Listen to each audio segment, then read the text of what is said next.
We are live. We are live. नमस्कार. काव्यसंवादच्या पहिल्या भागात तुम्हा सर्वांचं मनापासून स्वागत. आजचा जो भाग आहे हा इंदिरा संत विशेष हा भाग असणार आहे आणि मला फार बरं वाटतंय की इंदिरा संत ह्यांच्या कविता ह्यापासून आम्ही ह्या सगळ्या प्रवासाची सुरुवात करतोय. तर ह्या कार्यक्रमाची सुरुवात मला त्यांच्या एका नावलौकिक अशा एका कवितेने सुरुवात करायची आहे. पत्र लिही पण. वाह. पत्र लिही पण नको पाठवू शाई मधुनी काजळ गहिरे. पत्र लिही पण नको पाठवू शाई मधुनी काजळ गहिरे. लिपी रेषेंच्या जाळी मधुनी नको पाठवू हसू लाजरे. पत्र लिही पण नको पाठवू शाई मधुनी काजळ गहिरे. लिपी रेषांच्या जाळी मधुनी नको पाठवू हसू लाजरे. चढण लाडकी भुवई मधली नको पाठवू वेलांटीतून. वाह. चढण लाडकी भुवई मधली नको पाठवू वेलांटीतून. नको पाठवू तीळ गालीचा पूर्ण विरामाच्या बिंदूतून. क्या बात. नको पाठवू अक्षरातुनी शब्दामधले अधीरे स्पंदन. नको पाठवू अक्षरातुनी शब्दामधले अधीरे स्पंदन. कागदातुनी नको पाठवू स्पर्शामधला कंप विलक्षण. नको पाठवू वीज सुवासिक उलगडणारी घडी घडीतून. नको पाठवू वीज सुवासिक उलगडणारी घडी घडीतून. नको पाठवू असे कितीदा सांगितले मी तू हट्टीपणा. पाठविसी ते सगळे सगळे पहिल्या ओळी मध्येच मिळते. पाठविसी ते सगळे सगळे पहिल्या ओळी मध्येच मिळते. पत्रच पुढचे त्यानंतर पण वाचायाचे राहून जाते. क्या बात आहे. पत्रच पुढचे त्यानंतर पण वाचायाचे राहून जाते.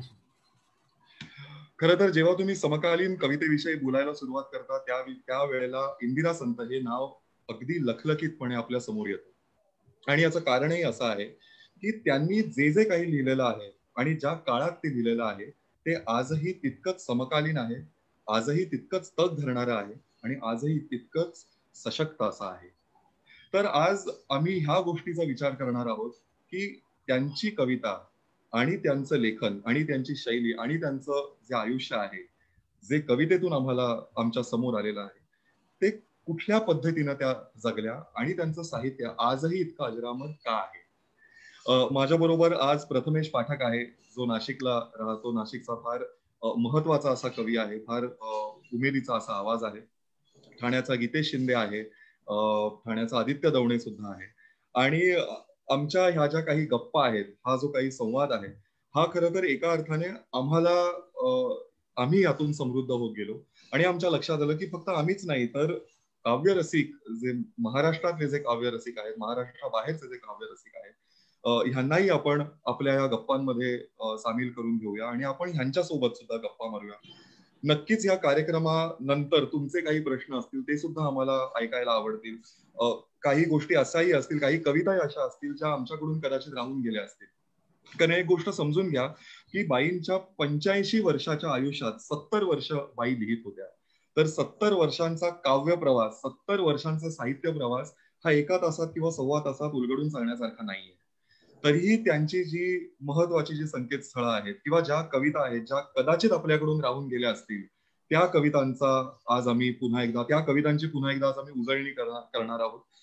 त्या कवितांचं पुन्हा एकदा वाचन करणार आहोत.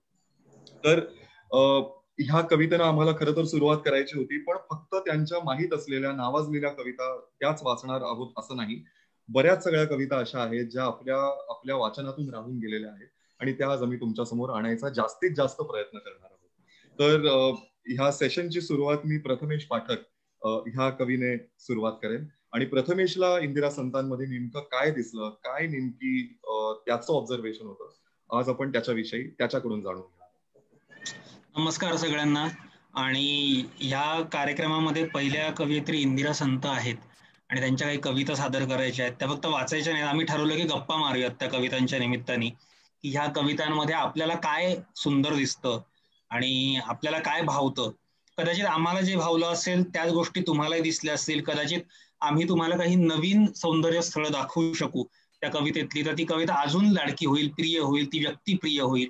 आणि जसा कोणी त्यांना बाई म्हणायचं, कोणी अक्का म्हणायचं, कोणी इंदिरा संत म्हणायचं, तर तसं त्यांचा जेवढा प्रेमळ चेहरा होता तेवढाच प्रेमळ ते आपल्यासाठी अजून होतील अशी आपण अपेक्षा करूयात. कालही आम्ही लाईव्ह आलो तेव्हा सांगितलं होतं की ही काही समीक्षा नाहीये आणि फुलप्रूफ त्यांचा जीवन प्रवास उलगडून सांगणं वगैरे असं काही नाहीये. काही त्यांच्या खूप सुंदर कविता, त्याच्या सगळ्याच कविता सुंदर आहेत, पण त्यातल्या काही निवडक कविता.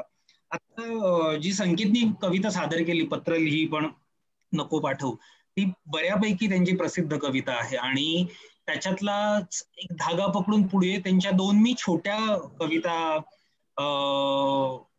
सादर करणार आहे. त्या अल्पाक्षरी आहेत. म्हणजे इंदिरा संतांचं वैशिष्ट्य मला खूप हे जाणवलं की त्या कमीत कमी शब्दांमध्ये खूप मोठा आशय व्यक्त करतात आणि ते त्यांचं सगळ्यात मोठं म्हणजे कवीचं मोठेपण कशात असतं की कमीत कमी शब्दांमध्ये तो अख्खी कादंबरी उलगडून सांगतो, तशातला भाग आहे. तर त्यांची एक साथ नावाची आपण ज्याला म्हणू की 8 ओळींची, एका ओळीत 2 किंवा 3 शब्द अशी, म्हणजे साधारणतः 24 ते 26 शब्दांची ती कविता आहे. पण त्याचा गाभा मी जो संकेतची कविता जी त्यांनी सादर केली त्याच्याशी जोडण्याचा प्रयत्न करतोय किंवा त्याचा उल्लेख ह्यासाठी केला की इंदिराबाईंच्या कवितेमध्ये जो एकाकीपणाचा कुठेतरी धागा दिसतो ना आपल्याला, सतत जाणवत राहतं. एक असतो एकटेपणा आणि एक असतो एकाकीपण. एकटेपणा म्हणजे की जो आपण म्हणजे आपल्याला कोणीतरी दूर सारून ते एकटं एकटं वाटणं. एकाकीपण म्हणजे सगळ्यांमध्ये राहून आपण आपल्यात कुठेतरी मग्न असणं. हा जो एकाकीपण आहे त्यांचं, त्या एकाकीपणाच्या संदर्भातली ही त्यांची कविता आहे. साथ अशी कविता आहे, खूप छोटी कविता आहे. प्रत्येक शब्द महत्वाचा. साथ. हा रस्त्यावरचा दीप क्षीण तेजांत, हा रस्त्यावरचा दीप क्षीण तेजांत, तेवतो एकटा भीषण काळोखात. हा रस्त्यावरचा दीप क्षीण तेजांत, तेवतो एकटा भीषण काळोखात. तिष्ठते कुणीतरी समोरच्या खिडकीत, तिष्ठते कुणीतरी समोरच्या खिडकीत, केवढी तयाची सोबत आणि साथ, केवढी तयाची सोबत आणि साथ. म्हणजे आपण जर चित्र बघितलं ते की रात्रीचा वेळ आणि एक कुठला तरी दिवा चालू असणं आणि तिष्ठते कुणीतरी समोरच्या खिडकीत, केवढी तयाची सोबत आणि साथ. आता हे दोन्ही बाजूने असू शकतं. म्हणजे मला त्यातलं जे द्वयर्थी पण आवडलं ते असं की दिव्याला असलेली त्या व्यक्तीची साथ आणि त्या व्यक्तीला असलेली दिव्याची साथ. आता जर आपण हे दोन बघितलं तर तसं बघायला गेलं तर काय फरक आहे, तर जर माणसाच्या बाजूने विचार केला की दिव्याची साथ त्या व्यक्तीला आहे, तर याचा अर्थ ती कोणाची तरी वाट बघणं चाललेलं आहे. कोणीतरी उगाच असं रात्रीच येऊन थांबत नाही किंवा काहीतरी आहे की कसला तरी शोध घेणं चाललंय. ते व्यक्तीचं असू शकतं, कसला विचार असू शकतो, काही असू शकतं. आणि दुसरं जर दिव्यासाठी असलेली माणसाची साथ आपण म्हटलं तर त्या दिव्याला जे मानवरूप दिलं गेलंय ते प्रतिकात्मक तर खूप सुंदर आहे. त्या दिव्याला आपण काहीही समजू शकतो. संपूर्ण भीषण काळोखात एकटा आणि क्षीण होत चाललेला दिवा, त्याला कोणीतरी खिडकीत उभं राहून साथ करतंय. या एका गोष्टीला किती आयाम असू शकतात. म्हणजे अगदी आपण असं म्हणलं की मला एका क्षणी विचार करताना अगदी आपली वृद्धाश्रम सुद्धा आठवली. ती क्षीण होत चाललेली ती सगळी तो दिवा, म्हणजे त्या वयाच्या उतारवयात असलेली ती व्यक्ती आणि त्यांना कोणाची तरी असलेली साथ. कदाचित असंही काहीतरी निघू शकतं. म्हणजे माहित नाही, हे चुकीचं असू शकतं, पण हे आयाम जे निघतात ना इंदिरा संतांच्या कवितेत, ते मला पर्सनली खूप आवडतात.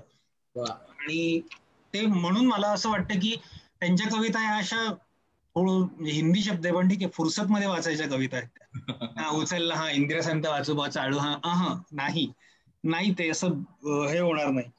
आणि त्यांची तशीच एक दुसरी कविता आहे पण तीही अल्पाक्षरी आहे.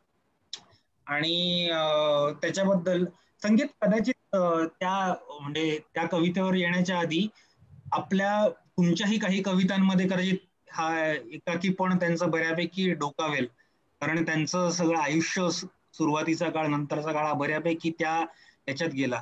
म्हणजे त्या काय म्हणू शकतो आपण की त्या मनस्थितीत गेला असं आपण म्हणू शकतो, त्याच्यामुळे ते असेल. सो कदाचित हा एकाकीपण जे आहे ते आपल्या पूर्ण कार्यक्रमामध्ये वारंवार दिसत राहील. पुढची जी कविता आहे ना त्या कवितेमध्ये असं म्हणजे इंदिरा संत कायम म्हणायच्या की त्यांची वैशिष्ट्य कशात असेल तर त्या निसर्गाशी खूप एकरूप झाल्या होत्या आणि त्यांना निसर्ग खूप प्रिय होता, आवडत होता, आवडायचा. आणि त्या म्हणायच्या की मी एका विशिष्ट मनस्थितीमध्ये गेल्यावरच कवितेकडे वळते, बाकीचं मी निसर्गाशी हे होते, समरस होते आणि माझं सगळं भागतं त्याच्यामध्ये. इतक्या त्या निसर्गाशी तादात्म्य पावलेल्या होत्या असं म्हणू शकतो आपण. आणि मग निसर्ग म्हटला की त्याच्यामध्ये 2-4 गोष्टी येतात. एक म्हणजे रंग येतो आणि दुसरं म्हणजे गंध येतो. तुम्ही जर नैसर्गिकरित्या कवी असाल तर त्याला तिसरी जोड येते आणि ती म्हणजे लय. म्हणजे रंग, गंध आणि लय हे जेव्हा एकत्र येतं तेव्हा मग तुम्ही इंदिरा संत बनता असं आपण म्हणू शकतो. पण ते तितकं नैसर्गिक असलं पाहिजे. आणि मग त्या रंगांना तुम्ही मानवीय रूप देतात, मनस्थितीची काही कंगोरे जोडतात आणि ते रंग जे आहेत मग ती विशेषणं बनतात. म्हणजे रंग न राहता ती विशेषणं बनतात असं मला वाटतं. आणि पुन्हा त्यांची एक अशीच 8 ओळींची अल्पाक्षरी असलेली कविता, त्याचं शीर्षक आहे तो चहा गुलाबी. रंग बघा आणि ते शब्द बघा. तो चहा गुलाबी असं शीर्षक आहे. तो चहा गुलाबी, चर्चा खळखळणारी. तो पिवळा रस्ता, थट्टा आडवणारी. ते तळे सावळे, झपाटलेले मौन. ते तळे सावळे, झपाटलेले मौन. ती निळी अक्षरे, गुप्त आसवे दोन. ती निळी अक्षरे, गुप्त आसवे दोन. आता म्हणजे म्हणायला गेलं तर याचा अर्थ आपल्याला खूप सहज लागू शकतो. म्हणायला गेलं तर त्या रंगांच्या कॅरेक्टरिस्टिक मध्ये आपण जितकं खोलवर उतरू तेवढा तो अर्थ जो आहे तो आपल्या समोर वेगळ्या पद्धतीने येऊ शकतो. की तो चहा गुलाबी, चर्चा खळखळणारी हे म्हणताना अगदी सुंदर स्मृती आहेत इथे. मला या चारही म्हणजे 4 कडवी 2 या 4 द्विपदींमध्ये सापडलेला एक समान धागा जर असेल तर तो म्हणजे स्मृती. कारण ते सगळं स्मृतींविषयी बोलणं आहे, ज्याला नॉस्टॅल्जिया आपण म्हणतो, तो सगळा नॉस्टॅल्जिया यातून बाहेर येतोय. तो चहा गुलाबी, चर्चा खळखळणारी. पुढच्या ओळींमध्ये तो पिवळा रस्ता, थट्टा अडवणारी. आता गुलाबी चहा म्हणताना तो गुलाबी रंग जो आपण म्हणतो तो प्रेमाचा, एकरूपतेचा रंग असं आपण त्याला समजूयात. की ती चर्चा खळखळणारी म्हणून ती चर्चा खळखळून आलेली आहे, आतून आलेली आहे, म्हणजे ज्याला कुठली बंधनं नसतील अशी चर्चा. तो पिवळा रस्ता, थट्टा अडवणारी. आता हा पिवळा रस्ता म्हणताना ना थोडीशी माझीही म्हणू शकतो ना की मीही थांबलो आणि त्याचा खूप विचार करतो. अजूनही सुटलंय कोड अशातला भाग नाही. माझ्या परीनं सोडलेलं कोड ते असं की पिवळं हे लख्खपणाचं प्रतीक आहे. की सूर्याचा प्रकाश पिवळा असतो, पिवळं ऊन, आणि ते लख्खपणाचं प्रतीक असू शकतं. मग काही त्या रस्त्याला लागून असलेल्या स्मृती ह्या आपल्याला लख्खपणे दिसत आहेत का? किंवा जर हिरवेपणाच्या विरुद्ध पिवळा रंग घेतला तर हा पुन्हा एक वेगळा आयाम देणार आहे. पिवळा, हा पिवळा रस्ता जेव्हा तू म्हटलास ना, मला थोडासा म्हणजे आपल्या कॅमेरामध्ये एक स्पॅसिया टोन असतो, स्पेसिया काय असं म्हणतात त्याला, तर मला हा पिवळा रस्ता म्हटल्यावर नॉस्टॅल्जिया आठवला. परफेक्ट. पूर्वी ती प्रेयसी किंवा तो प्रियकराबरोबर आपण जो चहा खळखळणारा प्यायलाय गप्पांसोबत, तो मला या पिवळ्या रस्त्यामध्ये बिलकुल. ऍक्च्युली मला ना एक वेगळी मनस्थिती वाटते पिवळा रस्ता ह्याच्यावरती, की म्हणजे माझ्यासमोर जे दृश्य आलेलं आहे ते असं आहे की एक असं फार सुरेख असं घर आणि त्या घरात सगळे एकमेकांबरोबर गप्पा मारतात आणि खूप असं छान असं प्रसन्न असणारं सगळं वातावरण, आणि त्याच्यामध्ये अचानक त्यांना एक बाहेरचा तो एक पिवळा रस्ता दिसतो आणि त्याच्यामध्ये त्यांना काहीतरी एक विलक्षण कविता दिसते किंवा त्याच्यामध्ये त्यांना एक विलक्षण काहीतरी काव्यात्मक दिसतं आणि त्यांच्या लक्षात येतं की अरे हे त्या वेळेला त्या विलग होतात बाई. ओके, त्या वेळेला तो कवी त्यातला डोकावू लागतो आणि तो म्हणतो की थट्टा अडवणारी, याचा अर्थ आहे की कुठेतरी सगळी थट्टा थांबते आणि कुठेतरी जे घरातलं जे त्यांचा जो वावर आहे ना तो थांबतो आणि त्यांचा कवी म्हणून जो एक प्रवास आहे तो त्या रस्त्यावरून सुरू होतो. परफेक्ट. हा एक दुसरा अर्थ त्यातला असू शकतो. तुझा जो सेकंड पार्ट होता ना रस्त्यावरचा, तोच होता. फक्त मला तो पिवळा रस्ता बघताना मी जे मगाशी म्हणत होतो की हिरव्याचा आपण म्हणतो ना की यातलं जीवनसत्व निघून गेल्यानंतर ते पिवळं पडत जाणं जास्त, तसं जर असेल तर कुठेतरी मग आपण आपल्या आयुष्याची गेलेली थट्टाही थांबते आणि तिथून आपण सिरियसनेस कडे वळतो, असाही एक तो होता. आता तिसरा त्यातला जो आयाम आहे तो तर कुठल्याही कवीसाठी फारच भन्नाट आहे. ते म्हणजे ते तळे सावळे झपाटलेले मौन, सावळं तळ आणि मौन हा जो सुंदर म्हणजे त्याला काय म्हणू शकतो आपण की हा डेडली कॉम्बो, म्हणजे गुलजार आर.डी. बर्मन कॉम्बो येते असं म्हटलं तर गैर ठरणार नाही की इतकं ते कुठल्या म्हणजे कवीसाठी किंवा लेखकासाठी कुठल्याही चिंतनशील माणसासाठी असं आपण म्हणूयात की सावळा रंग आणि ते मौन हे खूपच डेडली आहे. आणि त्याचा सगळ्याचा अर्थ उतरून शेवटच्या 2 ओळींमध्ये तो झिरपतो की ती निळी अक्षरे गुप्त असावे दोन. आता ही निळी अक्षरे डोळ्यांची असू शकतात, कारण निळे डोळे पण असतात. ही निळी अक्षरे ती खरंच शाईची अक्षर असू शकतात, ज्याच्यावर जी पाणी पडल्यानंतर किंवा थेंब पडल्यानंतर ती विस्कटतात. की गुप्त असावे दोन, किती पसरण्याच्या मार्गावर आहेत पण ती आत कुठेतरी दबा धरून बसलेली किंवा दाबून ठेवलेली आहे, असं काहीही असू शकतं. म्हणजे पुन्हा एकदा प्रथमेश, जसं आपण मागच्या वेळेला ह्याच्याबद्दल आपण डिस्कस करत होतो तेव्हा आपल्या एक लक्षात आलं होतं की निळा हा रंग का, निळाच का, निळाच का, तर त्याच्याबद्दल पण जरा तू सांग, कारण आपण ह्याच्याबद्दल पण फार बोललेलो होतो. हो, कारण निळा रंग जो आपण म्हणतो ना की निळा रंग हे अथांगतेचं प्रतीक आहे. म्हणजे ज्याला आपण म्हणतो की अविचलता, अथांगता, कारण ते आपण म्हणजे समुद्र आणि आकाश या 2 तत्वांशी जोडतो ना तो निळा रंग आपण.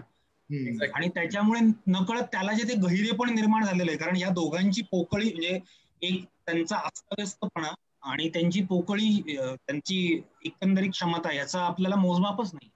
म्हणून तो निळा रंग आपल्याला कधी कधी तेवढाच हे वाटू शकतो. आणि तू आय थिंक संकेत, तू बोलताना काहीतरी व्हॅन गॉग आणि पिकासो बद्दलही 2 दाखले दिले होते रंगांचे, ते पण सांग, कारण ते रंगांच्या दृष्टीनं खूप महत्वाचं. खरं तर एक असं आहे की जेव्हा तुम्ही पिकासोची चित्र बघता तेव्हा एक त्याचा काळ होता पिकासोचा, 4 वर्षांचा का 5 वर्षांचा एक काळ होता ज्याला तो एज ऑफ सॅडनेस असं म्हणतो.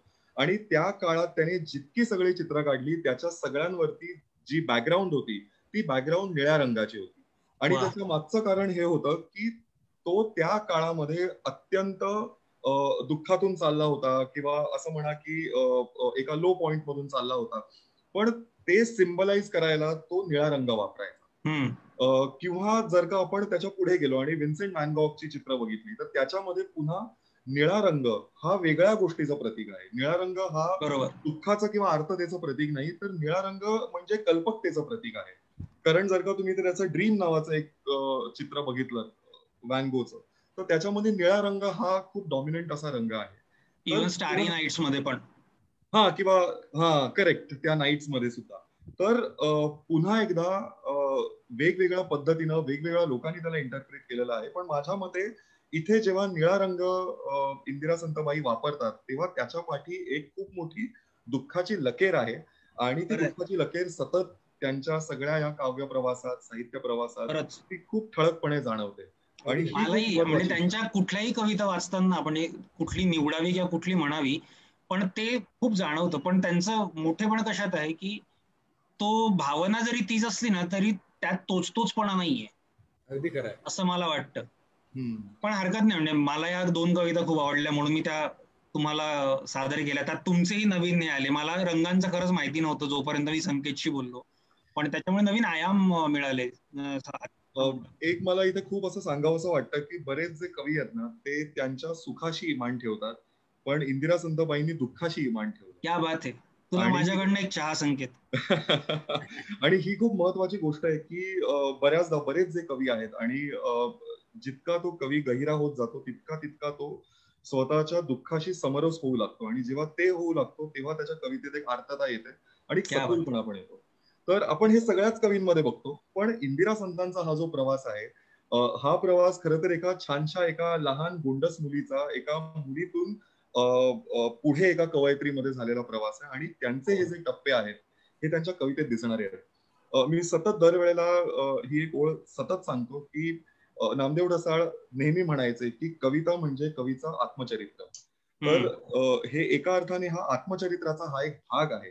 आणि कुठलंच आत्मचरित्र कवीचं पूर्णपणे सर्वतोपरी पूर्ण नसतं, संपूर्ण नसतं. प्रत्येक एका कवितेतून एक पायरी असते त्याची, आणि ती पायरी चढत चढत तुम्ही त्या कवीकडे जाता. खरं तर इंदिराबाई एका अर्थानं आधुनिक कवयित्री होत्या, त्याचं कारणही हे आहे. आणि मला बऱ्याच लोकांना सांगावं असं वाटतं की आम्ही इंदिरा संतांपासून का सुरुवात केली, सावित्रीबाई फुल्यांपासून का नाही सुरुवात केली. तर याचं कारण हे आहे की त्या काळातून, ज्या काळात इंदिरा संतबाई लिहायला लागला, त्या काळात आधुनिक कवितेची सुरुवात झाली होती, आधुनिक मराठी कवितेची सुरुवात झाली होती.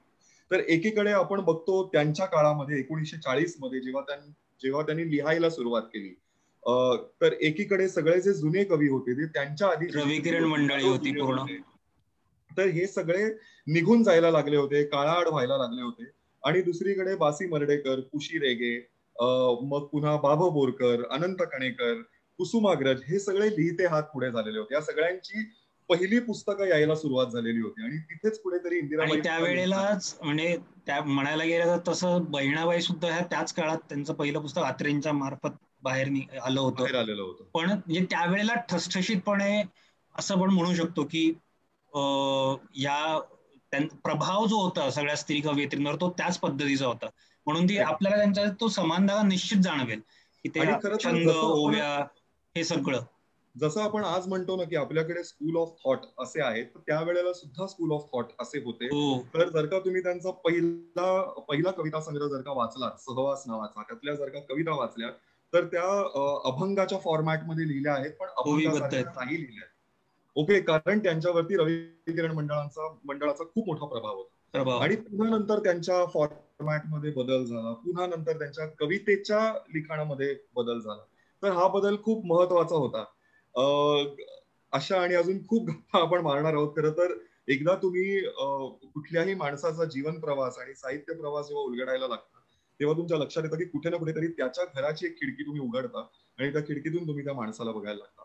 तर आता माझ्या बरोबर जो पुढचा कवी आहे गीतेश शिंदे, मी गीतेशला सांगेन की त्याला इंदिरा संत कशा उलगडल्या आहेत हे त्याने वाचून दाखवावं किंवा समजावं. नमस्कार मित्रांनो. आता म्हणजे प्रथमेशनी जे सांगितलं की तो जो पिवळा रंग होता, तर मला त्याच्यामध्ये जे पिवळेपण आहे ते मला बहाव्याचं पिवळेपण आहे.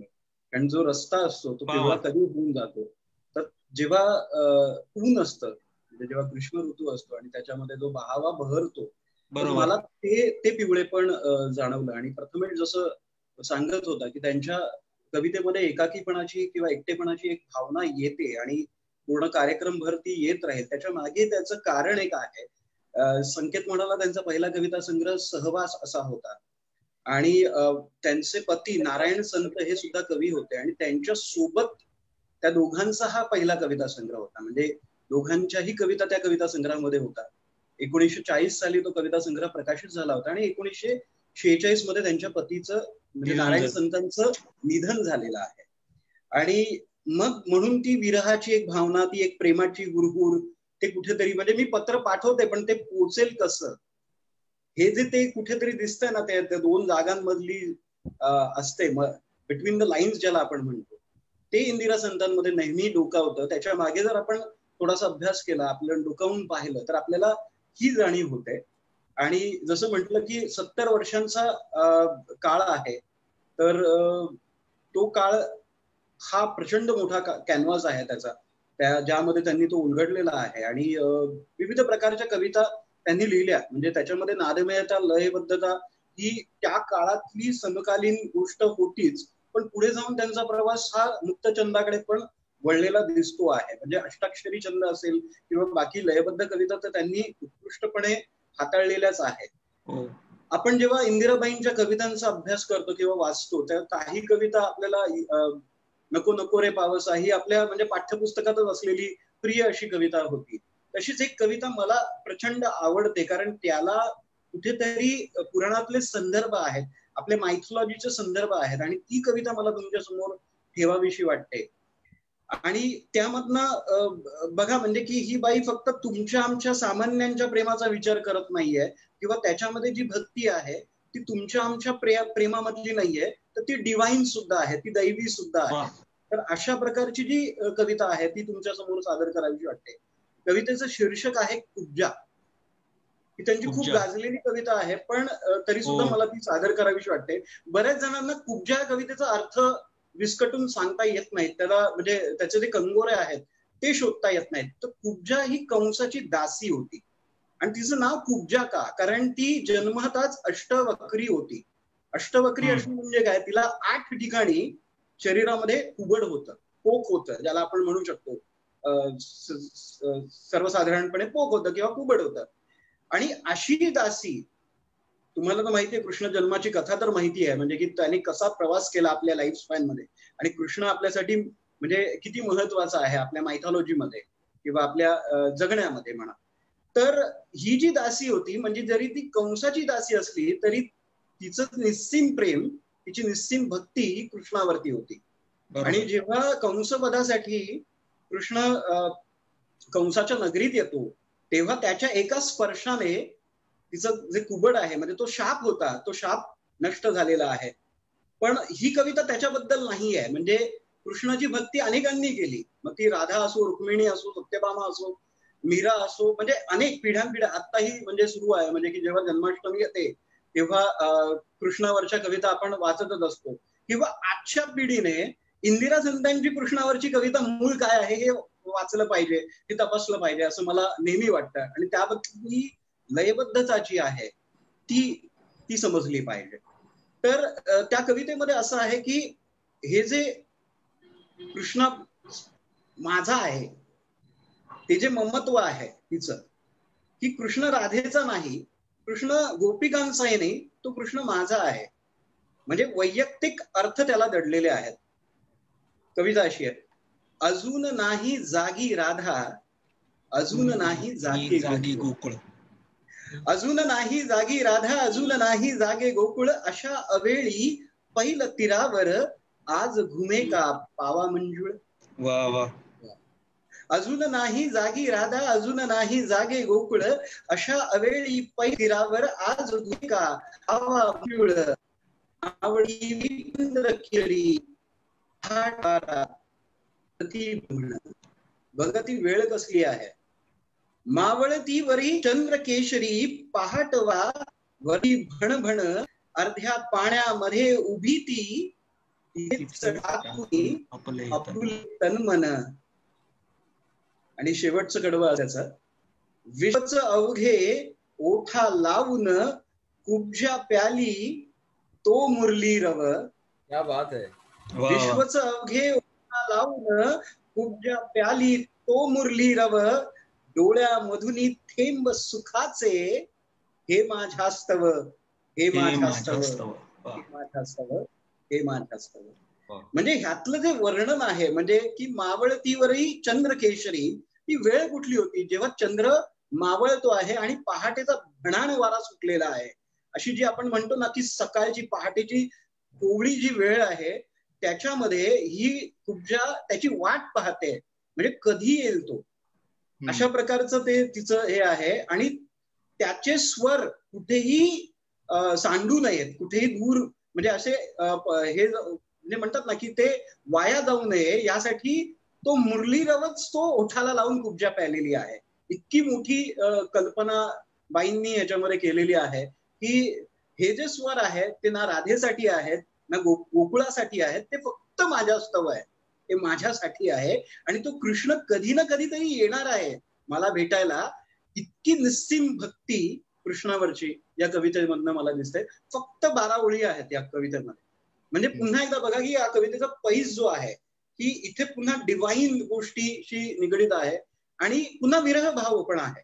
मला असं नेहमीच वाटतं की तो विरह भाव का आला, आपण आता मगाशी सांगितलंच की ते जे राधे कृष्णाचं प्रेम आहे त्याच्या पलीकडे जाऊन एका सामान्य स्त्रीसाठी, जी कंसाची दासी आहे, तिच्यासाठी कृष्ण काय होता हे उलगडण्याचं, जे म्हणतात ना की आशय आणि विषयाभोवती कविता न भरकटता ती फक्त आशय केंद्री जेव्हा होते तेव्हा ती फार सुंदर होते, देखणी होते आणि व्यापक होते, असं मला इंदिरा संतांचं वर्णन करताना नक्कीच सांगावं असं वाटतं. तर ही जशी एक कविता होती तशीच आणखीन एक कविता माझ्या समोर आली. म्हणजे आपण जर बघितलं सुरुवातीचा जो काही काळ आहे तो त्यांचा असा नादमय छंदबद्ध आणि लयबद्ध कवितांचा आहे, ज्याच्यामध्ये तुम्हाला यमक छंद प्रकर्षाने जाणवता आहे. पण त्याचबरोबर त्यांनी मुक्तछंदही खूप सुंदररित्या हाताळलेला आहे. आता हे जसं वर्णन आपण कुब्जाच्या बाबतीत पाहिलेलं आहे, तसंच तुळशी वृंदावन या शीर्षकाची त्यांची कविता आहे. एक पडकस घर आहे आणि त्या घरात बरेच वर्ष झालेलं आहे, पण ते जे घर आहे त्या ठिकाणी आपली धनीण येईल म्हणून ते तुळशी वृंदावन अजूनही तगून आहे. ह्या मागची जी भावना आहे आणि तो जो खुळेपणा आहे तो त्यांनी कसं व्यक्त केलेला आहे ते मी तुमच्या समोर मांडू इच्छितो. तुळशी वृंदावन या शीर्षकाची कविता आहे. गवताने तोंड झाकून कशा तरी उभ्या असलेल्या या ढासळलेल्या भिंती. गवताने तोंड झाकून कशा तरी उभ्या असलेल्या या ढासळलेल्या भिंती, आयाबायांनी कापलेल्या शेणीखाली शरमून कोळ झालेले हे विटा मातीचे ढिगारे. सारेच कसे मन मोडणारे, खाली पाहायला लावणारे, डोळ्यातून धुमसणारे. सारेच कसे मन मोडणारे, खाली पाहायला लावणारे, डोळ्यातून धुमसणारे हे तुळशी वृंदावन परसदारासमोर अजून कसे उभे आहे. चुना पुसला आहे पण रेखलेली श्री कशी स्पष्ट आहे. मुलीने माखलेली पणती दिवळीत पडून आहे. तुम्ही जर तुळशी वृंदावन जर पाहिलं असेल तर दिवळी वगैरे असे हे संदर्भ तुम्हाला नक्की कळेल. त्याच्यावरचा श्री हा तुम्हाला आता दिसला असेल बाईंमुळे. धुळीने माखलेली पणती दिवळीत पडून आहे, कोरडी तुळस त्या वृंदावनात अजून उभी आहे. फांद्यांचे जंजाळ जाळी जळमटांनी घेरले आहे. माझे पाय जडपणे त्याच्यापाशी जाऊन पोचताच, माझे पाय जडपणे त्याच्यापाशी जाऊन पोचतात आणि डोळे भरून येतात. दिसतात फांदीच्या तळाशी दोन फिकुटलेली हिरवी पाने. आशावाद आहे. क्या बात आहे. दिसतात फांदीच्या तळाशी दोन फिकुटलेली पाने, ते अजून वाट पाहत असेल. धनीण येईल हळद कुंकू वाहील. ते अजून वाट पाहत असेल. धनीण येईल हळद कुंकू वाहील, चांदीच्या झारीने पाणी शिंपील. कौतुक भरल्या पायांनी प्रदक्षिणा घालील. कौतुक भरल्या पायांनी प्रदक्षिणा घालील. निदान तिन्ही सांजेला पणती लावून जाईल. निदान तिन्ही सांजेला पणती लावून जाईल. त्याची समजूत घालताना आभाळही हरले आहे. समजूत घालताना आभाळही हरले आहे. क्या बात. तो जो आशावाद आहे तो या कवितेतनं मला कुठेतरी जाणवला. किती सुंदर आहे. म्हणजे ती पहिली वेळ परत वाच गीतेश. गवताने तोंड झाकून कशा तरी उभ्या असलेल्या ढासळलेल्या भिंती. गवताने तोंड झाकून कशा तरी उभ्या असलेल्या ढासळलेल्या भिंती. आणि काय चित्र डोळ्यासमोर उभं राहतात. आणि खरंच म्हणजे ते वाढायला नाही का असं काय, मला त्या गवताचं नाव नाही माहिती, पण ते खरंच असं जे वर येतं ना ते गवत मास्त. म्हणजे जर बरेच वर्ष तिथे वावर नसेल माणसांचं आणि मग ते गवत माजत राहतं आणि त्यामुळे ते पडकी अवस्था आलेली आहे घराला, पण तरी सुद्धा ते तुळशी वृंदावन तगून आहे. तसंच आहे, ते पडलेलं नाहीये. म्हणजे आपलं जी तुळशी वृंदावनाशी जी भावना असते ना, घराचं मांगल्य जिथे आपण जपतो किंवा बघतो, तर ते तुळशी वृंदावनापाशी आहे. आणि ती दोन फिकुटलेली पानं अजूनही आहेत. म्हणजे की ती जी आशावाद आहे ते या कवितेतनं मला कुठेतरी दिसला. म्हणजे मला संस्कार पण वाटतो बऱ्याचदा. म्हणजे सगळं जरी मोडकळीला आलं, सगळं जरी जुनं झालं तरी संस्कार जुने होत नाहीत. ते तिथेच असतात, तसेच असतात. हा सुद्धा आशावाद जो आजच्या भारतीय संस्कृतीला आहे, आपल्या संस्कृतीबद्दलचा, तो मला पण वाटतोय या सगळ्यात. खरं तर गीते जेव्हा वाचत होता तेव्हा माझ्यासमोर त्यांच्या दोन कविता आल्या. म्हणजे एक खरं तर एक कविता आणि एक जरा मला त्यांच्याविषयी जाणवलं ते हे की एकीकडे त्यांनी स्वतःला शोधण्याचा त्यांचा एक निरंतर प्रवास त्यांनी चालू ठेवला आणि दुसरीकडे स्वतःचा प्रवास ते कृष्ण राधेच्या आणि या सगळ्या प्रतीकांमधून त्या सतत उलगडत राहिल्या. तर कुठेतरी मला एक असं वाटतं की फक्त त्याने कविता लिहिल्या नाहीत, तर त्याने कवितेतून चित्र उभं केलं. तुम्ही जर का दोन्ही कविता जर का वाचल्यात त्यांच्या, ही तुळशी वृंदावन आणि कुब्जा, तर तुमच्या लक्षात येईल की हे खरं तर एक पेंटिंग आहे. ओके, आणि त्याच्यामधून जी त्यांना गोष्ट सांगायची ती गोष्ट सांगायचा प्रयत्न करतात. तर जेव्हा गीतेशनी ही कविता ऐकवली कुब्जा, तेव्हा दुसरीकडे मला एक दुसरी कविता सापडली शेला नावाची. ती अशी आहे, छोटीशीच कविता आहे पुन्हा. निर्मल निर्भर वातावरणी धुके तरंगे धूसर धूसर. पुन्हा एकदा तुम्ही चित्र बघा जे बाईंनी उभं केलेलं आहे. निर्मल निर्भर वातावरणी धूसर धूसर. आपल्या ह्याच्यातनं कोणाचा तरी एको येतोय. फेसबुक लाईव्ह कोणातरी चालू आहे बाजूला, ते जरा म्यूट केलं तर बरोबर. ते म्यूट केलं होईल तर म्हणजे क्लिअर होईल, नाही तर त्याचा रिपीट मोड होईल.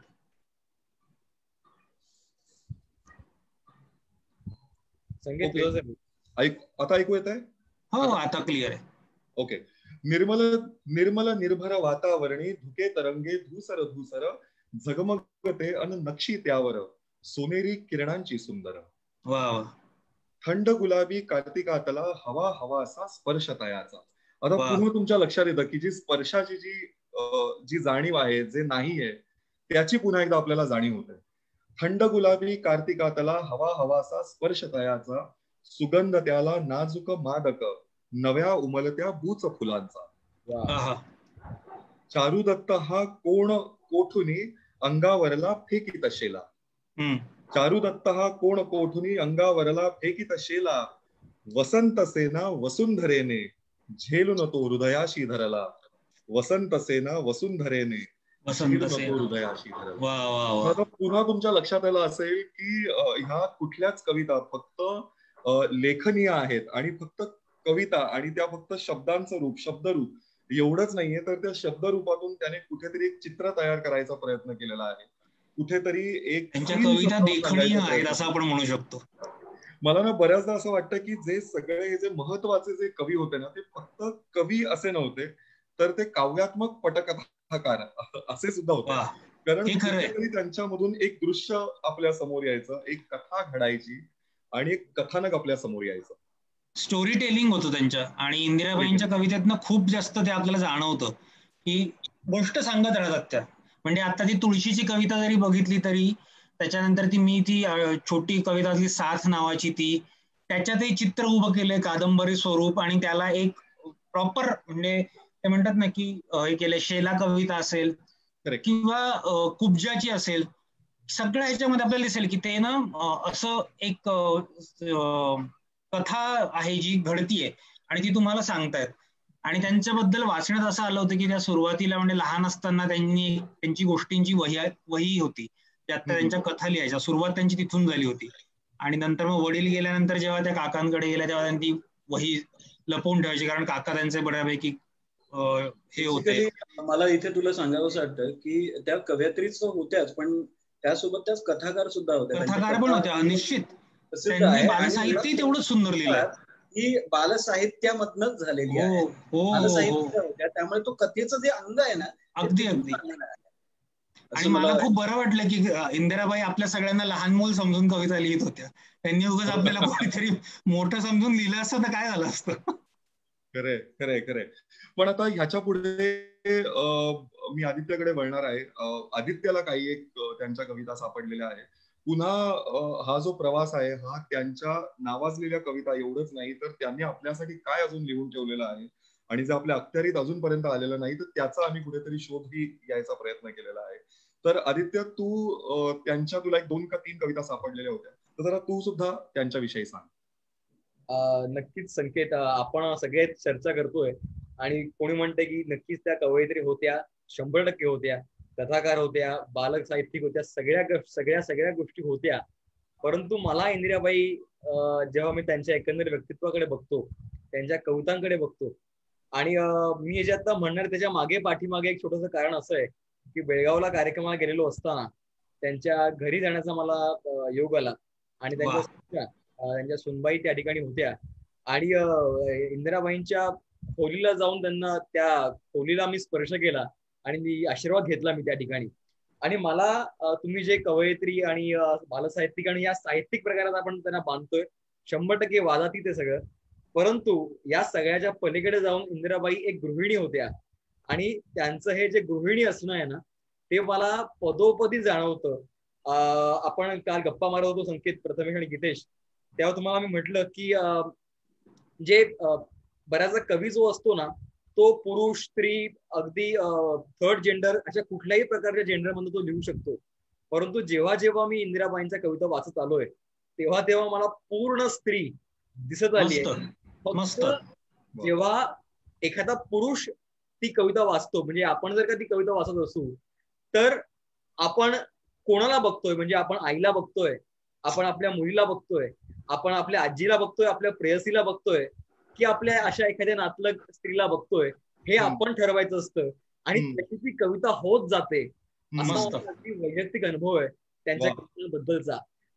तशीच मला एक सापडलेली कविता आहे आणि ही कविता मी अगदीच त्या गृहिणीच्या दृष्टीने वाचणार आहे. परंतु कविता वाचून झाल्यानंतर मला जो एक वेगळा अनुभव आला एक कवी म्हणून, तो सुद्धा मला तुम्हा तिघांबरोबर आणि आपल्या सगळ्याच लाडक्या श्रोत्यांबरोबर शेअर करायचा आहे.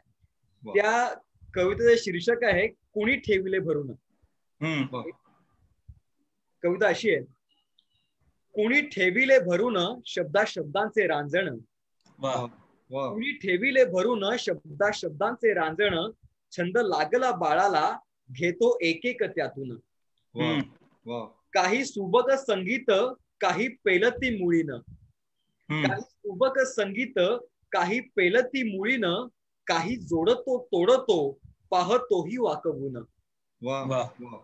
शब्द होतात खेळणी खेळवितो ओठावर, शब्द होतात खेळणी खेळवितो ओठावर, ध्यानी मनी जे जे त्याला देऊ पाहतो आकार. कधी वाटते उणीव शब्द येईना मनास, कधी वाटते उणीव शब्द येईना मनास, घाली पालथे रांजण शोध शब्द शोधाचा हव्यास. आणि अवचित त्याच्या ओठावरी शब्द येतो, आणि अवचित त्याच्या ओठावरी शब्द येतो, शब्द त्याचीच घडण बाळ आनंदे नाहतो. आणि शेवटी इंदिराबाई म्हणतात, अशा त्याच्या शब्दासाठी माझी उघडी ओंजळ, अशा त्याच्या शब्दासाठी माझी उघडी ओंजळ, शब्द शब्द साठविते जसे मेघांना आभाळ, जसे मेघांना आभाळ. कविता झाली. अर्थातच जो एक नवखा लेखक किंवा कवी किंवा अगदी श्रोता असेल तो म्हणेल की अगदी आई आणि मुलामधली ही कविता आहे आणि तो ते बाळ जे आहे ते शब्द शोधतोय, त्याच्या जिभल्यावरती ते शब्द, ओठांवरती ते शब्द रेंगाळतायत आणि त्याच्यातनं तो काहीतरी घडण करतोय आणि ती आई उत्सुक आहे. संकेत, गीतेश आणि प्रथमेश, मला यातनं थोडंसं मांडावं असं वाटतं की ही कविता मला कवी आणि कविता या दोघांच्या नात्यामधली वाटते. खरंय, मलाही तेच आलं डोक्यात. आपण कवी काय करतो हेच, आपण कवी शब्द शोधतो, इकडनं शोधतो, तोडतो, मोडतो, जोडतो, प्रयोग करतो आणि शेवटी जे कडवं आहे, मला पुन्हा ते वाचायचं आहे. हे कडवं तुम्ही पुन्हा एकदा लक्षात घ्या, हे कडवं कविता म्हणते आपल्याकरता.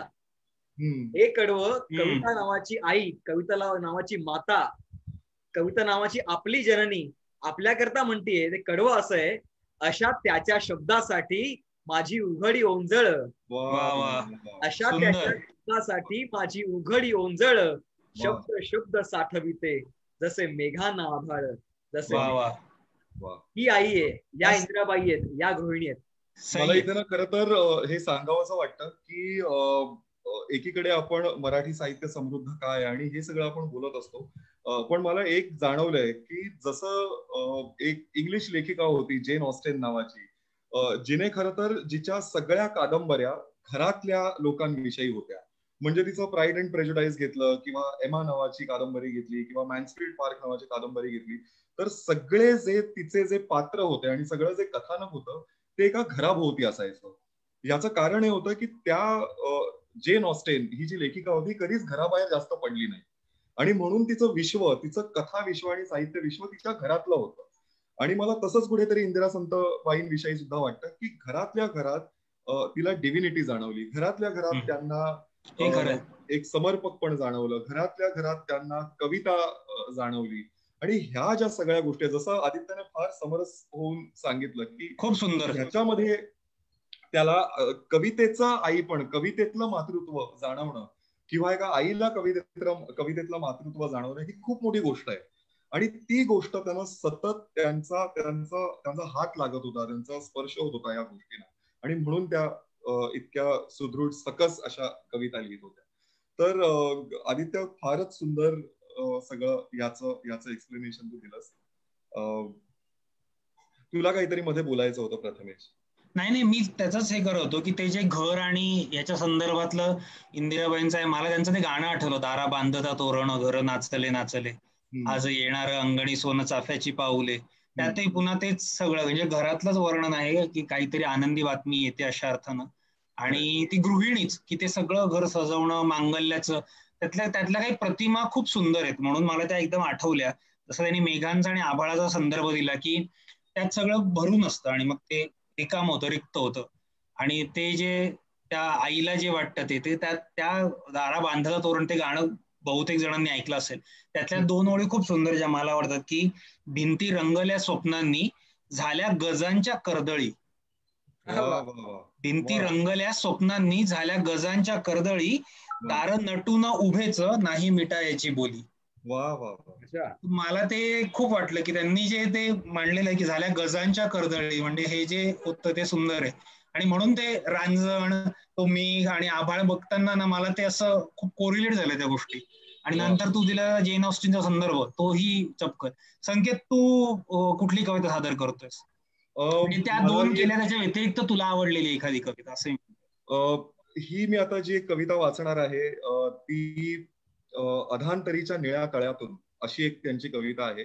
पण खरं तर ही कविता सांगण्याआधी मला एक असं सांगावं असं वाटतं की ज्यांना आपल्या घरामध्ये इतक्या सगळ्या गोष्टी, म्हणजे खरं तर घराचे कोपरे आपल्याला माहीत असतात आणि तेवढेसे असतात, पण सतत त्या कोपऱ्यांमध्ये काहीतरी नवीन सापडणं किंवा तुमच्या दृष्टीला ते सारखं काहीतरी नवीन भेटणं, ह्यात खूपच काहीतरी अलौकिक असावं. म्हणजे त्यांचं नातं त्यांच्या घराबरोबर कदाचित तसंच असावं जसं आपण एका नव्या कुठल्या तरी शहरात जातो आणि त्या शहराला आपण धुंदाळू पाहतो, तसं ते सतत आपल्या घरामध्ये त्यांचं तो एक विचार मंथन त्यांचं चालू असावं.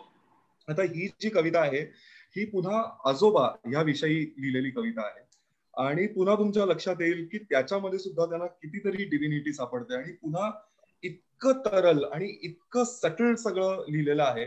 एक मला ना ह्याविषयी बोलावंसं वाटतं की जरी त्यांची कविता म्हणजे आपण स्त्रीवाद जर का हा ह्याच्यामध्ये आणला तर कुठेच तो जो स्त्रीवाद आहे तो असा आक्रस्ताळी असा स्त्रीवाद नाही. खरं तर हा स्त्रीवाद नाहीच आहे.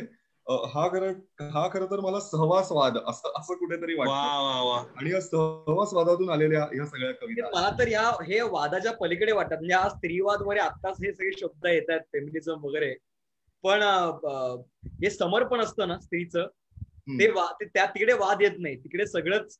आणि मग त्या समर्पणाला पुरुष पुन्हा समर्पण देतो त्याचं. तिकडे स्त्रीचं मला त्यांचं कायम जाणवतं. वा, क्या बात आहे, क्या बात आहे. आता ह्या कवितेला आपण जरा बघूया. अधांतरीच्या निळ्या तळ्यातून. रोज आजोबा उतरून येते अधांतरीच्या निळ्या तळ्यातून. म्हणजे ही आठवणही असू शकते किंवा हे घडतंय त्यांच्या बरोबर. रोज आजोबा उतरून येते अधांतरीच्या निळ्या तळ्यातून, काळोखाच्या दुलई मधुनी बघे चराचर खट्याळ चोरून. शुभ्र रेशमी घोळ झग्याचा रुळते दाढी शुभ्र तयावर.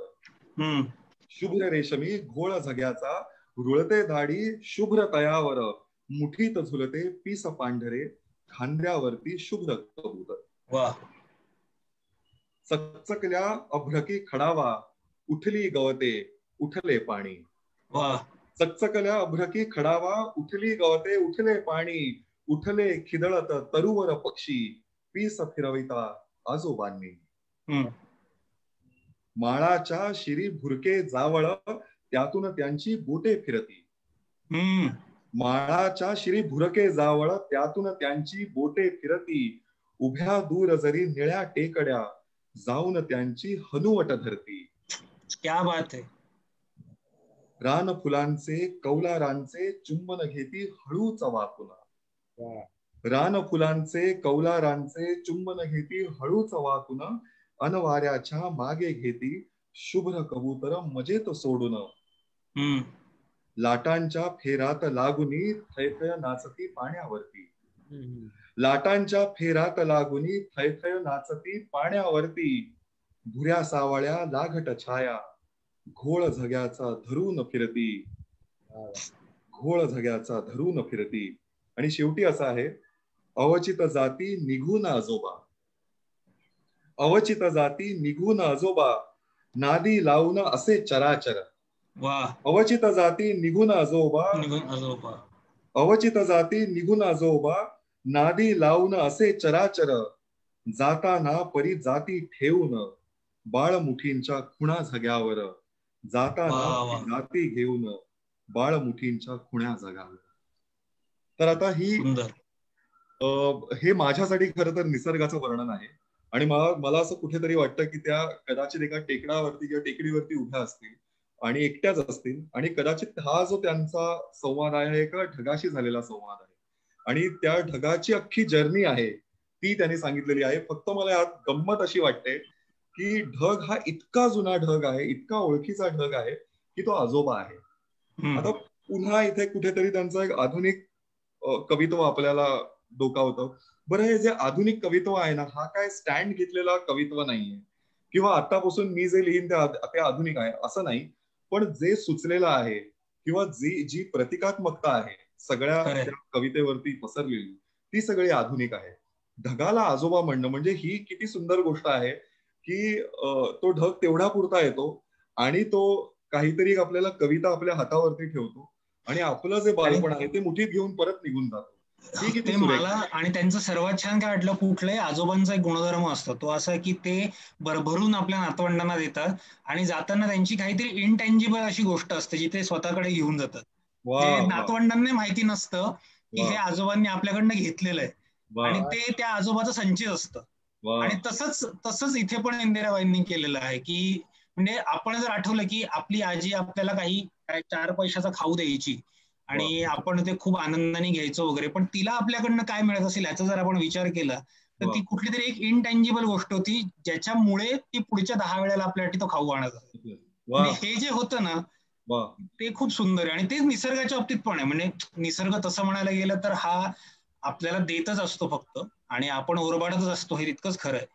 पण इंदिराबाईंचा निसर्ग हा कदाचित खूपच त्यांच्या इतकाच प्रेमळ आहे, त्याच्यामुळे तो आजोबा आहे. पण मला निसर्ग आजोबा असणं ही संकल्पनाच खूप आवडली. म्हणजे खरं तर मला हे सांगावंसं वाटतं की आपण खरं तर एक फार महत्वाची गोष्ट आहे जी आपण त्याचा अजूनपर्यंत पुरेपूर त्याच्याविषयी बोलत नाही, ते म्हणजे आपले काव्य रसिक. एकीकडे जेव्हा आपण इतक्या गप्पा मारतोय तेव्हा आपल्या गप्पांबरोबर बरीच लोक समरसून जात आहेत आणि खूप छान आणि खूप सुंदर अशी आपल्याला दाद मिळते. विकास भावे सर आहेत किंवा सतीश चाफेकर सर असतील किंवा विजय जाधव आहे, चिन्मयी चिटणीस आहे, ही सगळीच लोक फार सुरेख पद्धतीने हा कार्यक्रम अनुभवत आहेत.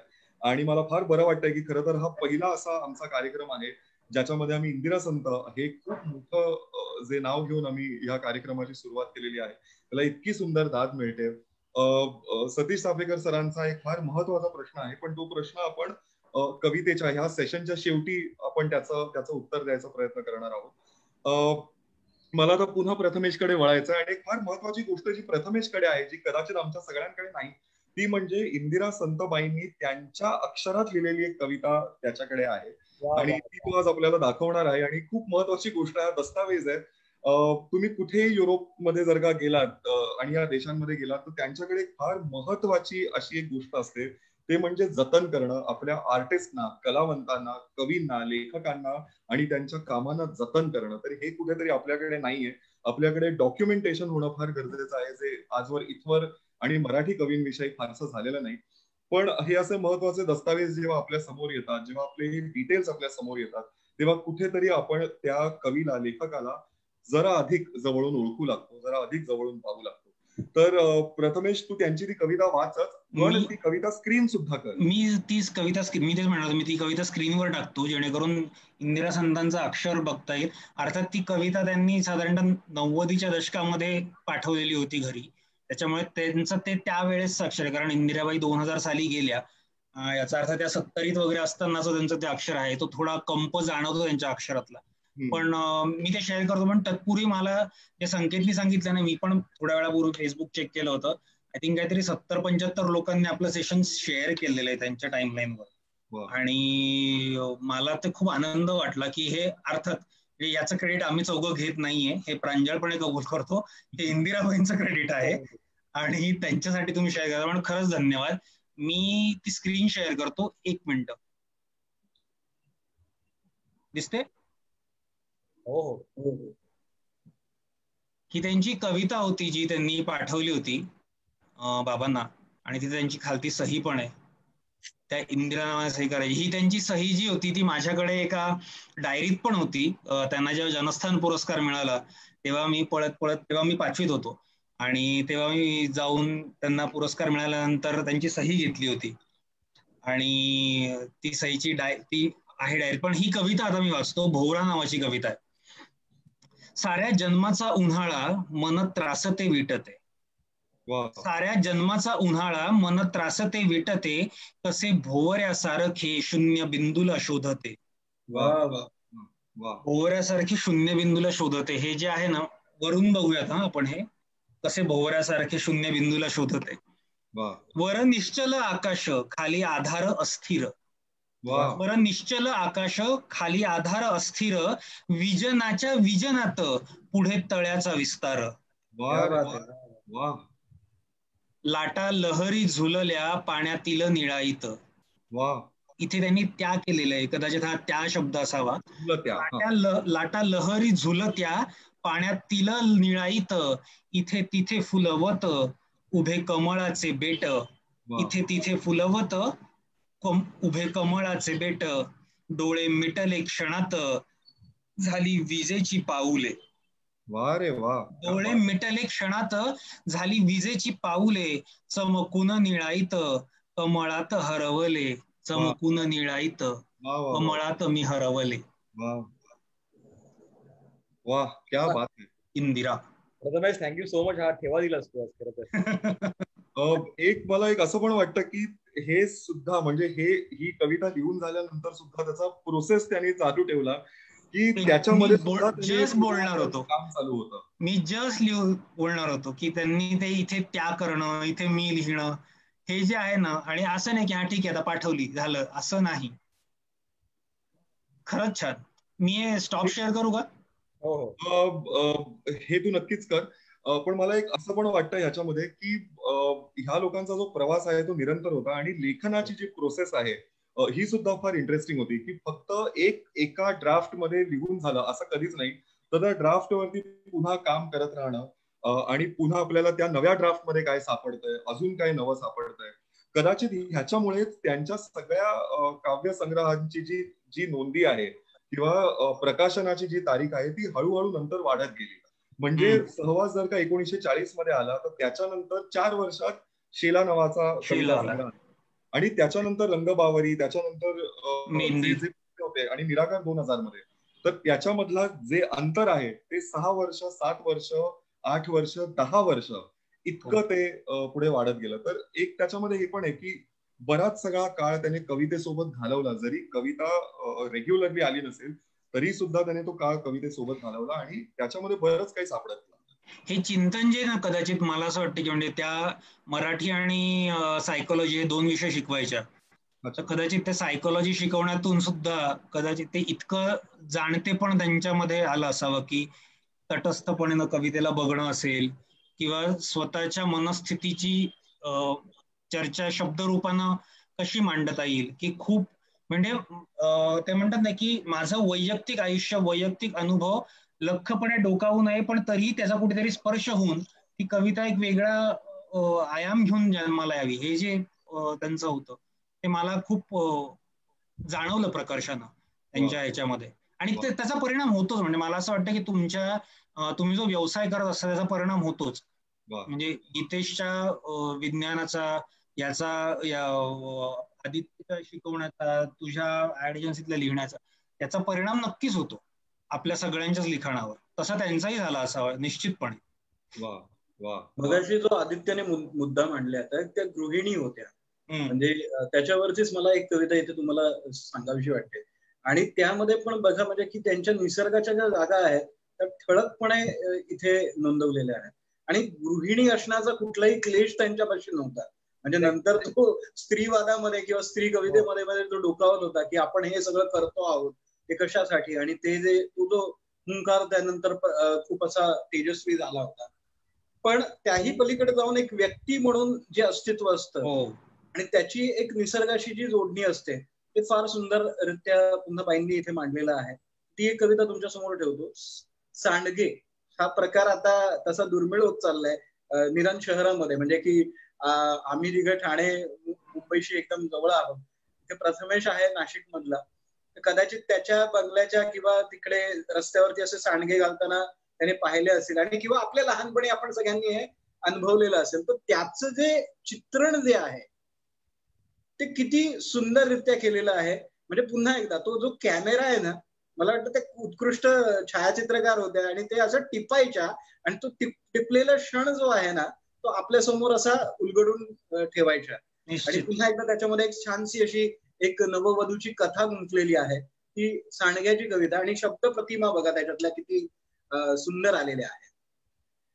निळ्या मलमलीतुनी गाळुनी ग्रीष्माचे ये ऊन, निळ्या मलमलीतुनी गाळुनी ग्रीष्माचे ये ऊन, जरी कोवळे प्रहरभराचे दे चटका तापून, पसरली तदा अंगणी शुभ्र अशी मलमल, कुणी पसरली तदा अंगणी शुभ्र अशी मलमल, थय थय नाचे ग्रीष्म तियेवर उधळीत किरणावळ, समसा वाटी घेऊन हाती कुणी तिथे बालिका, समसा वाटी घेऊन हाती कुणी तिथे बालिका, घाली सांडगे रुंदट गोलट शुभ्रांबरी तारका, घाली सांडगे रुंदट गोलट शुभ्रांबरी तारका. म्हणजे बघा इथे त्या जी सांडगा आहे त्याला तारकेचं प्रतीक वापरलेलं आहे. कारण ते असे वेड्यावाकड्या शेपचे असतात सांडगे. त्याला आम्ही सांडगे वडे म्हणतो. हो, शुभ्रांबरी तारका असं त्यांनी वापरलेलं आहे. सतेज निळसर ठिपके नाजूक खसखस नक्षीवरी. आता बघा खसखस पण त्याची आलेली आहे त्याच्यावरती. सतेज निळसर ठिपके नाजूक खसखस नक्षीवरी, एक हारीने वस्त्रावरती ठेवीतसे सुंदरी. म्हणजे ते सांडगे असे एकामागोमाग असे रचत जाणं त्या ओळीच्या ओळी. तर ते इथे वर्णन त्यांनी किती सुंदर केलेलं आहे बघा. नव्या वधूचा सांज, आता ही सांडगे घालणारी कोण आहे बघा. नव्या वधूचा सांज कंकणे साडी हिरवी तिची, शोभा वदनी मदिरा नयनी समके नवलाईची. वा वा. ऊन तापते जरी वरोनी भानन तिजला मुळी. म्हणजे हे सांडगे भरूनच टाकले जातात म्हणजे ते सुकायला पाहिजे ना. ऊन तापते जरी वरोनी भान न तिजला मुळी, लाल बुंद जरी तिची जाहली वदन कळी कोवळी. वा. आता बघा म्हणजे ह्याच्यानंतर बघा म्हणजे की ते गृहिणीला काय एक सुख कशात असतं गृहिणीचं, की आपला केलेला पदार्थ हा आपल्या पुरुषाच्या ताटामध्ये जाणं आणि ती चव घेतल्यानंतर त्याचा जो आस्वादाचा जो चेहरा आहे तो निहाळणं, त्याची जी ताद आहे ती पाहणं, हे सगळं गृहिणीचं म्हणतात ना की संचित असतं. तर ते कसं इथे येतंय बघा. येतील सुकुनी उद्या सांडगे घालीन तळणीवरी. म्हणजे ते सांडगे घालता घालता त्या वधूच्या डोक्यामध्ये जे विचार आहेत ते इथे टिपलेले आहेत. येतील सुकनी उद्या सांडगे घालीन तळणीवरी, सरसर येतील वरी फुलोनी. तेलामधनं असं वर येतात बघा. सरसर येतील वरी फुलोनी रास फुलांची खरी. वा वा. त्याला फुलांची प्रतिमा दिलेली आहे. सरसर येतील वरी. इव्हन हे सुद्धा आहे की जेव्हा ते वडे टाकलेले असतात त्या म्हणजे जेव्हा अनेक वडे टाकलेले असतात तेव्हा ते जेव्हा वर येतात तेव्हा ते असे सर्क्युलर बेसिस सर्क्युलर याच्यामध्ये वर येतात. हे टाकताना ते कुठे पडतात. इव्हन भजी सुद्धा बघा ती सर्क्युलर याच्यात, म्हणून ते फुलांचं रास फुलांपरी असं पुढे डिझाईन. स्पर्श किती अरुवार वासही खमंग अन साजूक. म्हणजे बघा चव सांगतायत. म्हणजे तुमच्या कवितेमध्ये रंग गंध चव हे जे डायमेन्शन्स आहेत ना ते इथे बाईंनी टिपलेले आहेत. स्पर्श किती अरुवार, वासही खमंग अन साजूक, सेवून त्यांना धनी जीवाचा, करील किती कौतुक. तिचं ते सार्थक आहे. ते कशामध्ये आहे? सेवून त्यांना धनी जीवाचा, करील किती कौतुक. म्हणजे तो नुसता धनी नाहीये, तो जीवाचा धनी आहे, तो मनाशी तादात्म्य पावलेला धनी आहे, हे कुठेतरी त्या सांगता आहेत. या स्वप्नाचा शीतल वारा, खेळ तसे अंतरी. म्हणजे बघा, हे स्वप्न आहे तिचं, की माझे सांडगे कसे होतील, कसे होऊ देत आणि काय होईल, हे तिचं ते स्वप्न सुरू आहे मनामध्ये.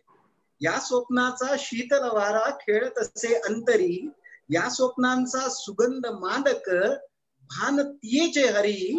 भाल टिपोनी मधुर हासुनी, वरी तिने पाहिले. भाल टिपोनी मधुर हासुनी, वरी तिने पाहिले. ऊन कोठले टपटपली ती, धवल जुईची फुले. कोठले टपटपली ती, धवल जुईची फुले. असं सुंदर वर्णन सांडगे या कवितेतनं बाईंनी केलेलं आहे.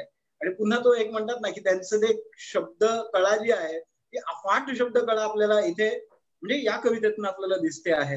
आणि त्याच्यामध्ये निसर्गाचे पण आहे. म्हणजे ग्रीष्माचं जे ऊन आहे ते कसं आहे, पुन्हा हे आणि ते ग्रीष्माचं ऊन ते निळ्या गाळणीतून गाळून येतंय. म्हणजे गाळणीची उपमा, मलमल वापरले. म्हणजे इतकं सुंदर त्यांनी उभारलेलं आहे. फार सुंदर असं ते त्यांची प्रतिमा सृष्टी आहे. मला वाटतं आपण आदित्यकडे जाऊया. आदित्यला काहीतरी सांगायचं आहे. अगदीच.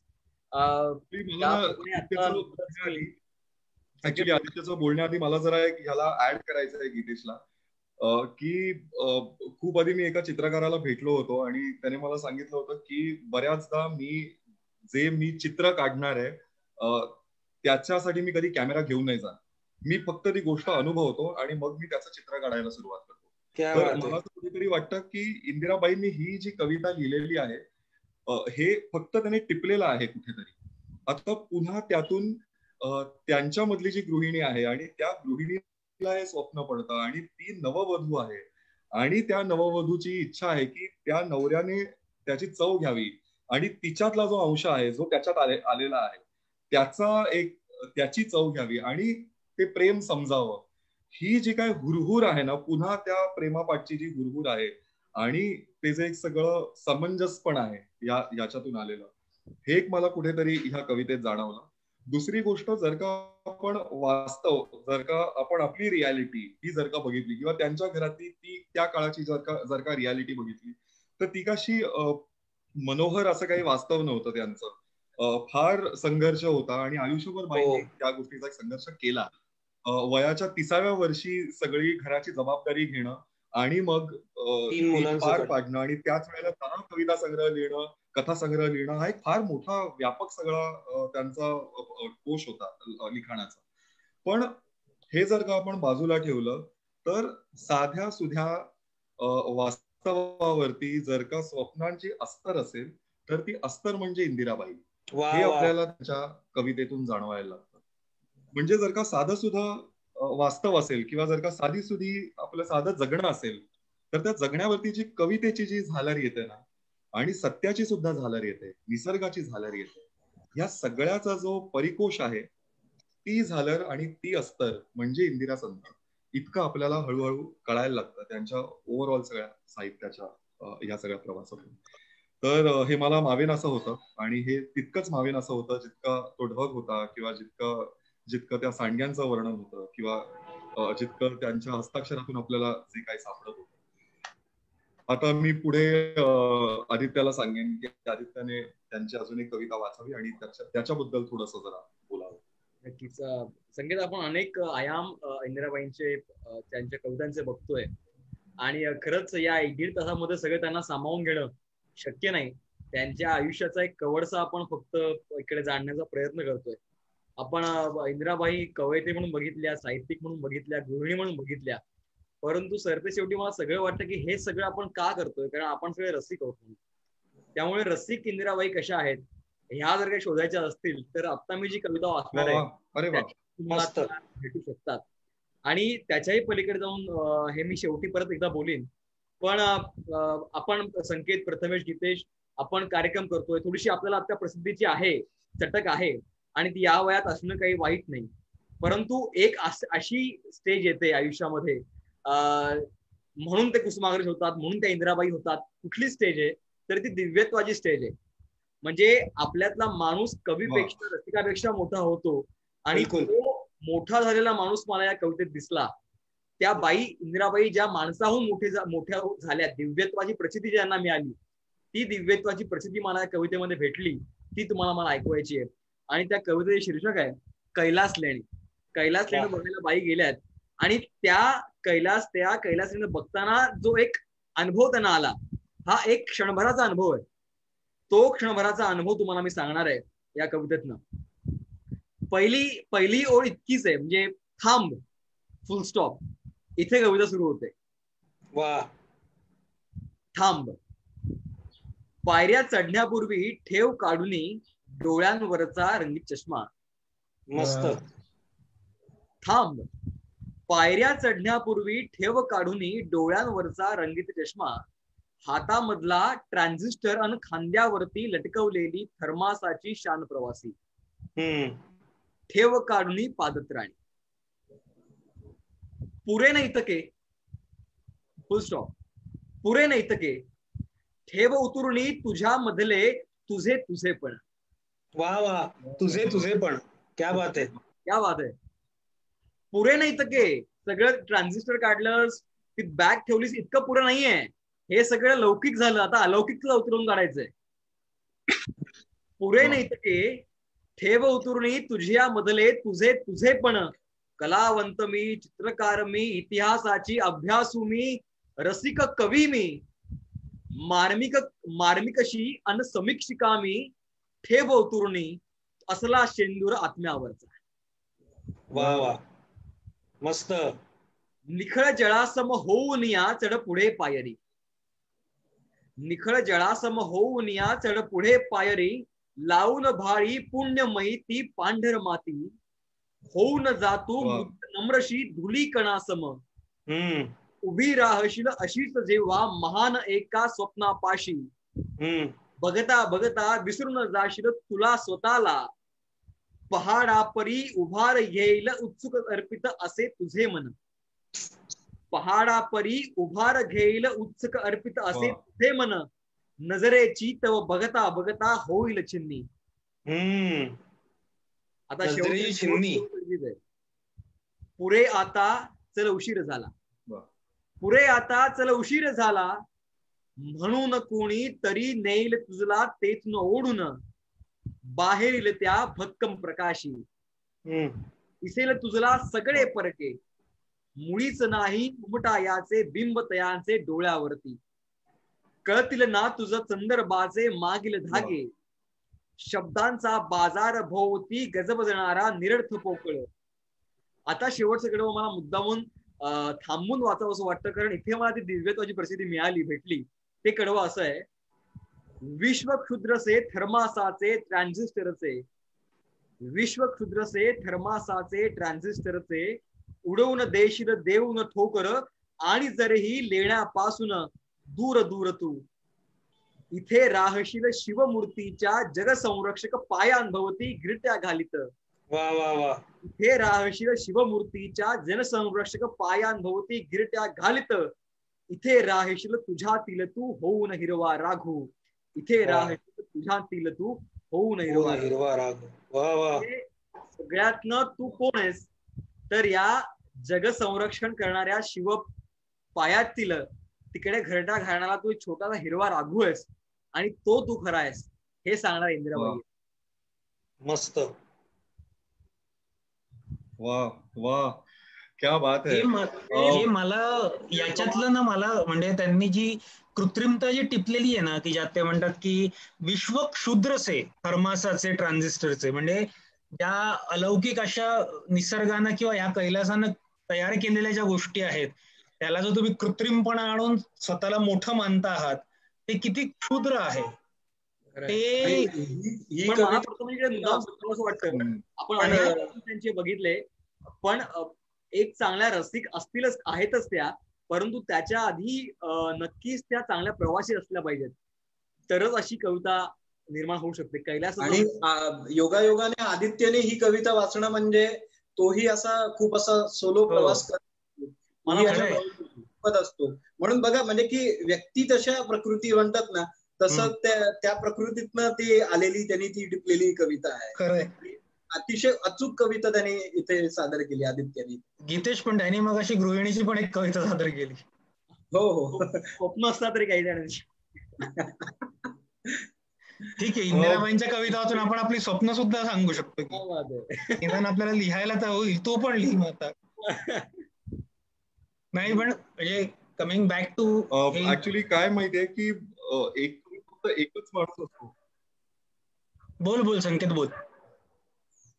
खरं तर असं एक कवी एकच असतो अशातलं नाही. आता जसं त्याने सांगितलं की त्यातला रसिक आपण उलगडून बघितला, त्यातली गृहिणी आपण उलगडून बघितली, त्यातली स्त्री आपण उलगडून बघितली, कवयित्री आपण उलगडून बघितली. तसं एकीकडे मला असं वाटतं की त्यांची जी कविता आहे, जी नंतर त्याने फार नंतरच्या काळात लिहिलेली आहे, निराकार मध्ये आलेली कविता आहे, विनाशाची नांदी नावाची कविता आहे. आता पुन्हा ही जी कविता आहे, दिस इज अनलाईक इंदिरा संत जे आपण आतापर्यंत वाचलेलं आहे. आणि म्हणून पुन्हा मी खूप असं सरप्राईज या मनस्थितीत आहे की ज्या बाई इतक्या तरल आणि इतकं सटल आणि सगळं घरातलं इतकं सूक्ष्म सगळं टिपतात, त्या दुसरीकडे विनाशाची नांदी नावाची सुद्धा कविता आणि त्या कवितेची छाप सोडून जातात. पुन्हा कुठेतरी मला हे सांगावं असं वाटतं की कवी फक्त तेवढ्यापुरते कवी नव्हते, ते कवी होते कारण ते विश्वाचा विचार करायचे. ते कवी होते कारण त्यांची व्याप्ती मोठी होती, शब्दांचीच नाही, माणूस म्हणून त्यांची व्याप्ती फार मोठी होती. आणि पुन्हा म्हणून मला ही तुम्हाला कविता वाचावीशी वाटते. ही या सेशन मधली शेवटची कविता असणार आहे. त्याच्यानंतर एक 5 ते 10 मिनिटं आम्ही आमचे जे काव्य रसिक आहेत ते प्रश्न आम्ही घेणार आहोत आणि मग आम्ही कार्यक्रम समाप्त करणार आहोत. तर पुन्हा एकदा ही जी कविता आहे, विनाशाची नांदी. आवाज येतो कुणाचा जर का आवाज असेल तरी कृपया म्यूट करावा.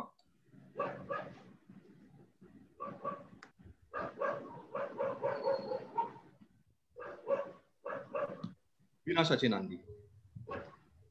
अल्बर्ट आइन्स्टाईन जर्मन होता, जगप्रसिद्ध शास्त्रज्ञ होता, थोर संशोधक होता, कवी. सूर्यकिरणातून खिळणाऱ्या अणुरेणूंपेक्षाही 6 पटीने सूक्ष्म अशा अणूचा त्याने शोध लावला. तो जगभर गाजला. त्या अणूची घनघोर शक्तीही त्याला जाणवली आणि आपल्या भविष्यासाठी त्याने अमेरिका घेतली. जेव्हा आइन्स्टाईनला समजले आपले मदतनीस आता अणूचा ॲटम बॉम्ब करण्यात गुंतले आहेत आणि जनताही त्यासाठी उत्सुक आहे, तेव्हा तो अतिशय दुःखी झाला. त्या भरात त्याने दिसल्या कागदावर कविता लिहिली. विश्वविनाशाची नांदीच उमटली. आज हे शास्त्रज्ञ ज्या अणूचा विध्वंस करीत आहेत, प्रयत्नात आहेत आणि अवघी मानवजात ज्यासाठी उत्कंठित आहे, तो अणू आता त्यांचे हे कृपाळू स्वागत केव्हाही त्यांना साभार परत करेल.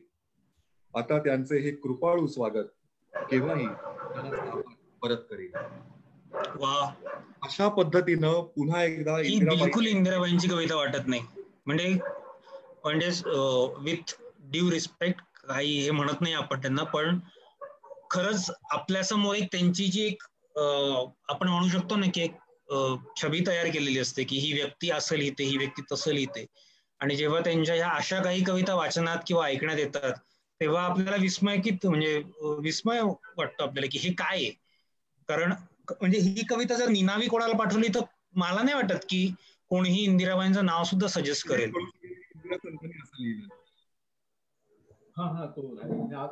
पण हे जे ना म्हणजे इथे सुद्धा त्यांचं आपण म्हणू शकतो की एक प्रकारचं मातृत्व इथे दिसून येतं की मी तयार केलेली गोष्ट ज्या माझ्या विनाशासाठी वापरली जाते त्याचा होणारा त्रास जो आहे किंवा त्याच्याबद्दल येत असलेली चीड हीच आहे ती.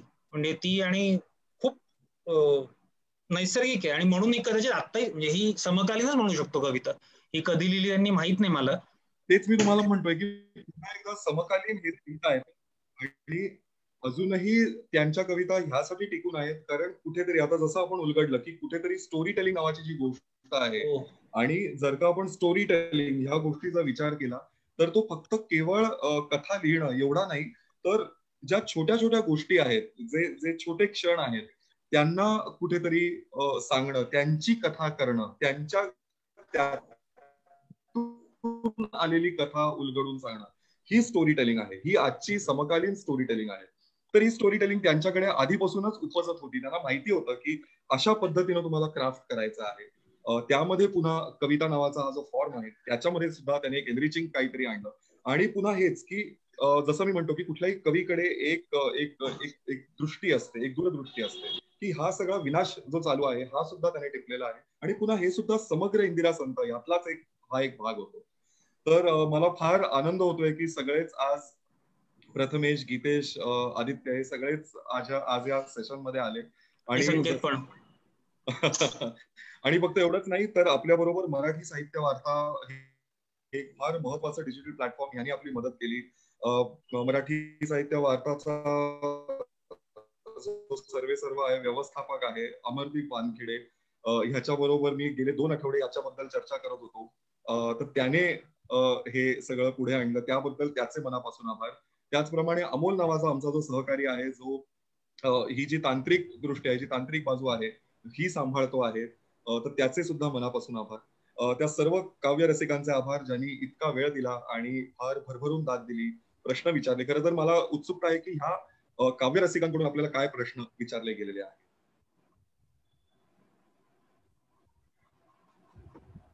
तर एक प्रश्न जो आहे तो सतीश चाफेकरांनी विचारलेला होता की गेय कविता लिहिणाऱ्या कवीला मुक्त छंदामध्ये काय यावेसे वाटते?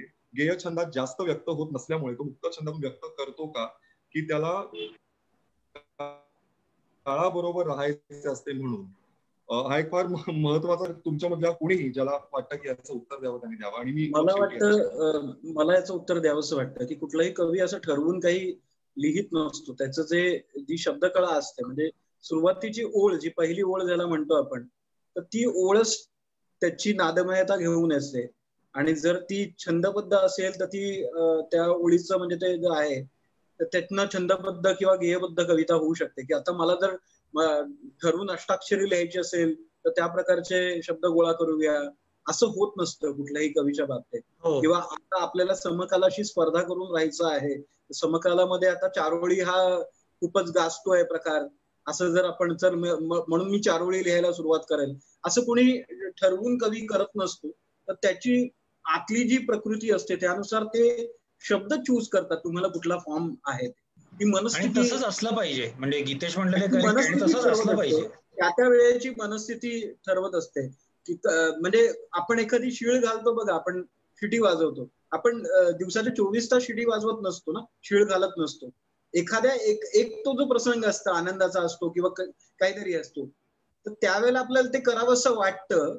आणि कवितेमध्ये पण तीच प्रक्रिया असते की ते आपल्याला जे धरून ठेवतं की त्याची जी पहिली ओळ येते त्या ओळीमधनच आपल्याला कळतं की ही या कवितेचा प्रवास जो आहे तो कुठे होणार आहे. तो छंदामध्ये होणार आहे, मुक्त छंदामध्ये होणार आहे, त्याची गझल होणार आहे, त्याची त्रिवेणी होणार आहे, का त्याचा हायकू होणार आहे.